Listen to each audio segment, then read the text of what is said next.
Welcome back नाज़रीन, एक मरतबा फिर हाजिर खिदमत हैं प्रोग्राम मुस्कुराता रमज़ान। मैं हूँ आपका मेज़बान मुद्दस्सिर फ़ारूक़ी थानवी।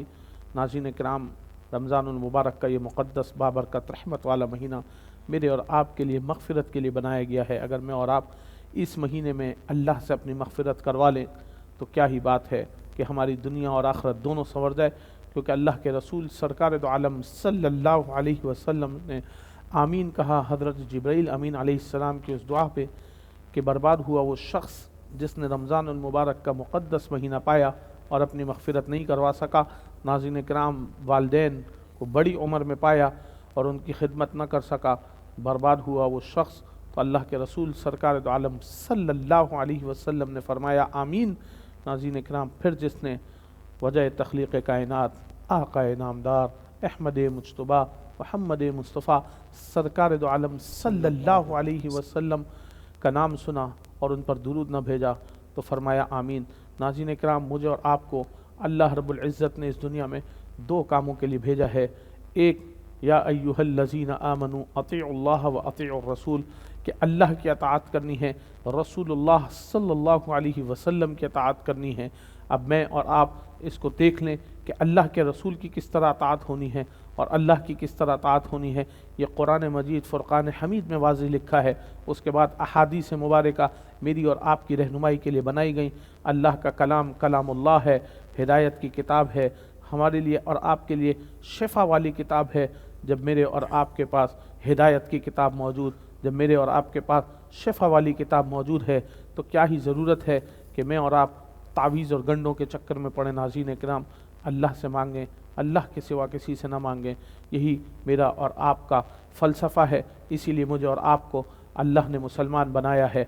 नाज़रीन किराम, ये अल्लाह वाले होते हैं, अल्लाह वालों की सोहबत भी इख्तियार करनी चाहिए, अल्लाह वालों के साथ उठते बैठते रहना चाहिए, ताकि लोगों को अल्लाह के साथ जोड़ने के लिए अल्लाह वाले हैं जो हमें और आपको दीन का ठीक ठीक रास्ता बताते हैं। मज़ारात पे जाइए, फ़ातिहा ख़वाना कीजिए, आप उनके लिए ईसाले सवाब कर सकते हैं, लेकिन मज़ारात से मांग नहीं सकते। नाज़रीन कराम, जिस तरीक़े से मुफ्ती अबू ज़र गफ़ारी साहब फरमा रहे थे, अल्लाह के कलाम से मदद लीजिए, अल्लाह से मदद लीजिए, अल्लाह के कुरान को पढ़िए, समझिए और उस पर अमल कीजिए, ताकि मेरी और आपकी ज़िंदगी की रहनुमाई हो सके, ताकि मैं और आप दुनिया आखिरत में कामयाब व कामरान हो सकें। मुझे और आपको अल्लाह के रसूल सरकार दो आलम सल्लल्लाहु अलैहि वसल्लम की अताअत करनी है। मेरे नबी का क्या दीन था, क्या उसवा हसना थी, क्या मेरे नबी के घराने का दीन था, क्या अज़वाज मुतहरात का दीन था, ये मुझे और आपको समझना होगा। मेरी और आपकी बहन बेटियों को ना कि सिर्फ बल्कि तमाम आलम इस्लाम की इस्लामी माँ और बहनों को समझना होगा कि मेरे अल्लाह का और मेरे नबी सरकार दो आलम सल्लल्लाहु अलैहि वसल्लम का हमसे और आपसे दीन का तकाज़ा क्या है। नाज़रीन किराम, मेरे साथ मौजूद हैं काबिल एहतराम आज़ान अली साहब, हाफिज़ हामिद रज़ा साहब और मुफ्ती अबू ज़र गफ़ारी साहब। जो लोग अल्लाह रब्बुल इज़्ज़त का रास्ता छोड़ के इधर उधर भटकते हैं, जैसा आपने फरमाया, बात तो ठीक है कि मज़ारों पे जाना चाहिए औलिया अल्लाह के और उनके उस पर, लेकिन वहाँ जाते जाते लोग फिर भटक जाते हैं, या तो उनको रहनुमाई सही नहीं मिलती, क्योंकि इल्म की भी कमी है। लोग ख़ुद तो, हर आदमी तो आलिम नहीं, हर आदमी हाफ़िज़ कुरान नहीं, हर आदमी शेखुल हदीस नहीं, शेखुल तफसीर नहीं। उनके और उन मज़ारात के बीच में कुछ लोग ऐसे होते हैं जो लोगों को इधर उधर गुमराही के रास्ते पर डालते हैं। क्या कहेंगे उसके मुतालिक? हज़रत अल्लाह ताला ने सूरह फातिहा के अंदर एक दुआ सिखाई है। वो दुआ है इहदिनस सिरातल मुस्तकीम, ए अल्लाह हमें सीधा रास्ता दिखा। बेशक। सीधा रास्ता कौन सा? सीधा रास्ता उलाइकल लज़ीना अनअमल्लाहु अलैहिम मिनन नबिय्यीन वस्सिद्दीक़ीन वश्शुहदाኢ वस्सालिहीन। वो सीधा रास्ता जिसके ऊपर अल्लाह ने इनाम किया, वो अम्बिया का रास्ता, शुहदा का रास्ता, सिद्दीकीन और सालिहीन का रास्ता है। तो आपने जो बात की, वहाँ अल्लाह वालों के पास जाते जाते बीच में कुछ ऐसे लोग हो जाते हैं जो अक़ीदे के दुश्मन हैं। यही तो इम्तिहान है कि उनसे बचना है। हम वो रास्ता लें जो अल्लाह और अल्लाह के नबी ने सिखाया है, जो आका सल्लल्लाहु अलैहि वसल्लम ने जो रास्ता हमें बताया है, हम उस रास्ते के ऊपर ज़िंदगी गुजारें। बल्कि ऐसे लोग होते हैं जो आपसे पैसे तो ले लेते हैं, पैसे तो ले लेते हैं, लेकिन आमाल भी आपसे छीन लेते हैं।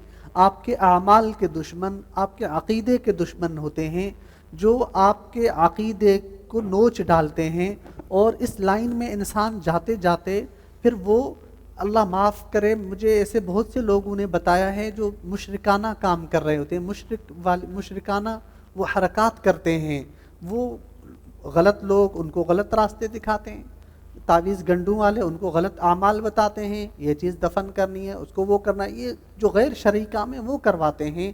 تو یہ چیزیں عقیدے کی لحاظ سے بھی غلط ہیں۔ ہم نے سب سے پہلے اپنے عقیدے کی حفاظت خود کرنی ہے۔ عقیدہ اسلام کلمہ ہم نے پڑھا ہے۔ جادو اور ٹونے کی اسلام میں کیا شرعی حیثیت ہے؟ حضرت جادو اور ٹونے کی جہاں تک شرعی حیثیت ہے، جادو کا جو تعلق ہے وہ آپ صلی اللہ علیہ وسلم کی نامی ذات گرامی پر بھی جادو کا جو ہے وہ ایک اثر ہوا۔ مکمل اثر ہم نہیں کہہ سکتے کہ مکمل اثر آپ صلی اللہ علیہ وسلم پر نہیں ہو سکتا۔ آپ صلی اللہ علیہ وسلم کی ذات ان ساری چیزوں سے بالا تر ہے، مقام مرتبہ ہر لحاظ سے، لیکن اللہ تعالیٰ نے ایک اسباب کے دائرے میں یہ چیزیں ہم تک پہنچانی تھی۔ تو لبید بن عاصم نامی ایک یہودی، اس نے جادو کر لیا، تو جو ہے اللہ تعالیٰ نے وحی بھیجی، کنویں کے اندر وہ کنگھی پڑی ہوئی ہے، اس میں عورت کے بال ہیں، وہ گٹھانے لگی ہوئی ہیں، جب وہ گٹھانے کھولتے گئے اور سورہ فلق سورۃ الناس اللہ تعالیٰ نے نازل ہی اسی لیے کی ہیں۔ حسد اور نظر سے بچنے کے لیے کیا دعا بتائی گئی؟ حضرت حسد اور نظر سے بچنے کے لیے قرآن کریم کی جو آخری آیات ہیں، نظر یہ شیطان کے تیروں میں سے ایک تیر ہے، اور نظر بد یہ جو ہے اونٹ کو ہانڈی میں پہنچا سکتی ہے اور انسان کو لحد میں پہنچا سکتی ہے۔ اس نظر بد کا اثر ہوتا ہے، اور اس سے بچنے کے لیے مسنون دعائیں ہیں روزمرہ کی۔ بسم اللہ الذی لا یضر مع اسمہ شیء فی الارض ولا فی السماء وہو السمیع العلیم۔ اسی طرح سورہ قلم کی آخری آیات ہیں، وَإِن يَكَادُ الَّذِينَ كَفَرُوا لَيُزْلِقُونَكَ بِأَبْصَارِهِمْ لَمَّا سَمِعُوا الذِّكْرَ وَيَقُولُونَ إِنَّهُ لَمَجْنُونٌ وَمَا هُوَ إِلَّا ذِكْرٌ لِلْعَالَمِينَ۔ سورہ قلم کی آخری آیت اور آیت الکرسی سورہ فلق سورۃ الناس۔ ہر شخص صبح شام ان دعاؤں کا اہتمام کرے، اور حدیث میں آتا ہے جو شخص صبح کو 7 بار بسم اللہ الذی لا یضر مع اسمہ شیء فی الارض ولا فی السماء وہو السمیع العلیم، یہ 7 بار صبح کو پڑھتا ہے، اللہ کے فرشتے اس کی حفاظت کرتے ہیں شام تک۔ جو شخص شام کو یہ دعا پڑھتا ہے 7 بار، پھر اللہ تعالیٰ کے فرشتے رات شام سے صبح تک اس کی حفاظت پر مامور ہو جاتے ہیں۔ تو ہمیں ان دعاؤں کے اوپر عمل کرنے کی، دعائیں پڑھنے کی ضرورت ہے۔ ہم یہ دعائیں پڑھیں، سورۃ الفلق، سورۃ الناس، آیت الکرسی وغیرہ، یہ ہم روزمرہ یہ دعائیں پڑھتے رہیں، ان میں بہت فائدے ہیں، بہت نورانیت ہے، روحانیت ہے۔ خاص کر کے ہم گھر میں جائیں، السلام علیکم ورحمۃ اللہ وبرکاتہ سلام کر کے جائیں، بے شک گھر خالی بھی ہو پھر بھی ہم سلام کو عام کریں، کیونکہ ہر طرح کی مخلوقات ہیں۔ وما خلقت الجن والانس الا لیعبدون، جنات بھی ہیں، انسان بھی ہیں، جنات اور انسان دونوں مخلوقات کو اللہ نے عبادت کے لیے پیدا کیا ہے۔ تو ہمیں یہ دعاؤں کی بالکل عمل کرنی چاہیے۔ حضور صلی اللہ علیہ وسلم نے جو چھوٹی چھوٹی موقع محل کی دعائیں بتائی ہیں، واش روم میں جانے کی دعا، گھر میں داخل ہونے کی دعا، گھر سے باہر نکلنے کی دعا، اسی طرح کپڑے پہننے کی دعا، اسی طرح جو ہے مسجد میں جانے کی دعا، ان دعاؤں کو ہم پڑھیں، ان میں بڑی تاثیر ہے دعاؤں کے اندر۔ بہت ہی اچھی بات بتا رہے ہیں ناظرین کرام، ہمارے لیے اور آپ کے لیے جو دعائیہ کلمات اللہ اور اس کے رسول کی طرف سے بھیجے گئے ہیں، اگر میں اور آپ زندگی میں ان کا اہتمام اور احترام کریں تو ہمیں اور آپ کو پھر کسی ایسے تعویذ گنڈوں کی ضرورت نہیں ہے۔ اللہ کا کلام تو پورا ہی کا پورا ہمارے اور آپ کے لیے سرچشمہ ہدایت ہے، ہمارے اور آپ کے لیے باعث شفا ہے۔ ہم اور آپ قرآن مجید فرقان حمید پڑھتے رہیں اور اپنی زندگیوں میں لاتے رہیں۔ ناظرین کرام، چلتے ہیں پروگرام کے اختتام کی طرف۔ آپ دیکھ رہے تھے پروگرام مسکراتا رمضان، میں ہوں آپ کا میزبان مدثر فاروقی تھانوی۔ پھر ملیں گے ایک نئے پروگرام میں، نئے پینل کے ساتھ، نئے مہمانان گرامی اور نئے سبجیکٹ کے ساتھ۔ تب تک کے لیے میں اجازت چاہوں گا اور حافظ اذان علی صاحب سے گزارش کروں گا کوئی نعتیہ کلام پیش فرما دیں۔ اللہم صلی علی سیدنا محمد۔ ان کی مہک نے دل کے غنچے کھلا دیے ہیں، ان کی مہک نے دل کے غنچے کھلا دیے ہیں، جس راہ چل گئے ہیں کو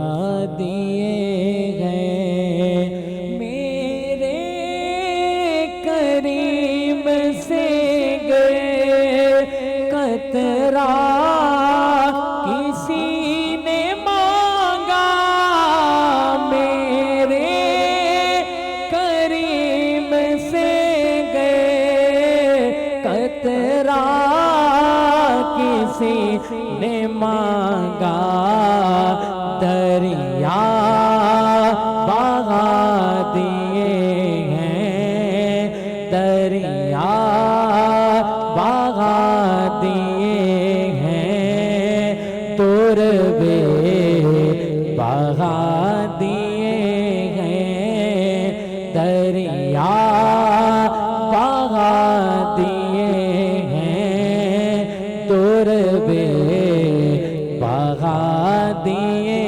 ہیں ان کے نثار کوئی کیسے ہی رنج میں ہو ان کے نثار کوئی کیسے ہی رنج میں ہو جب یاد آ گئے ہیں جب یاد آ گئے ہیں سب غم بھلا دیے ہیں ان کی مہک نے دل کے